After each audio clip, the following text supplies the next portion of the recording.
ॾिसो हिन ॻोठ मारख ते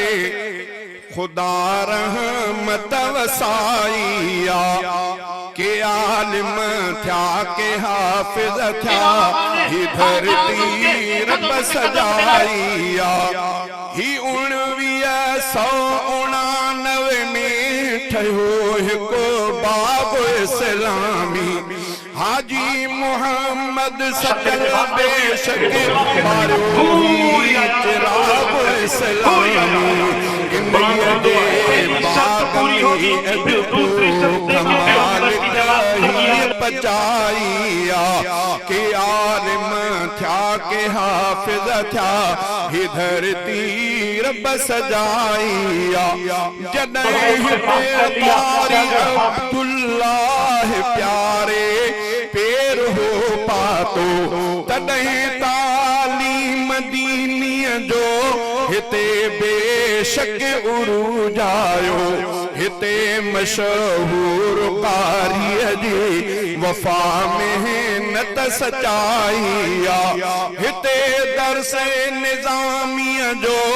वरी शोबो वधायो वियो हिते 2014 में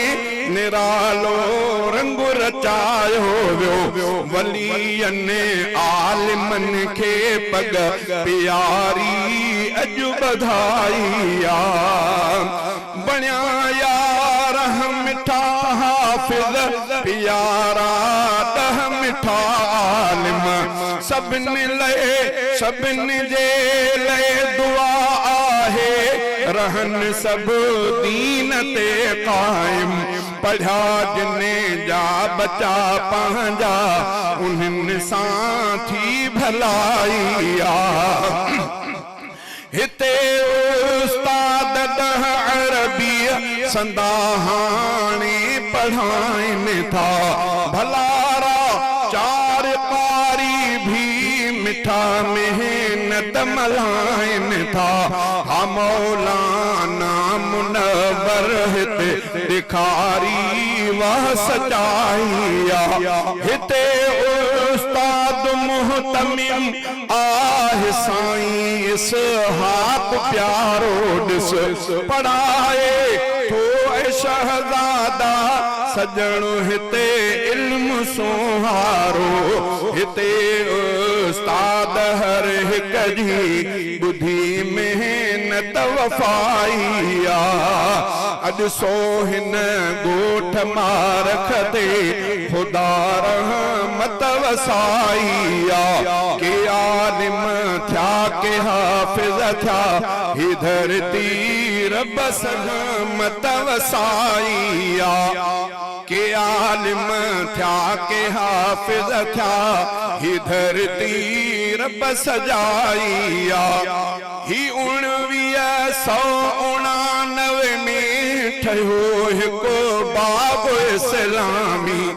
हाजी मोहम्मद सचल बेशक मारियो ही चिराग इस्लामी इन्हीअ जे बाग में अॼु पोख मालिक ही पचाई आ के आलिम थिया के हाफिज़ थिया ही धरती रब सजाई आ जॾहिं हिते कारी अब्दुल्लाह प्यारे पेर हो पातो तॾहिं तालीम दीनीअ जो हिते बेशक उरूज आयो हिते मशहूर कारीअ जी वफ़ा मेहनत सचाई आ हिते दर्स निज़ामीअ जो वरी शोबो वधायो वियो हिते 2014 में निरालो रंग रचायो वियो वलियनि आलिमन खे पग प्यारी अॼु बधाई आ बणिया यार मिठा हाफिज़ प्यारा 10 मिठा आलिम सभिनी जे लाइ दुआ आहे रहन सब दीन ते कायम पढ़ा जिन्ने जा बचा पंहिंजा उन्हनि सां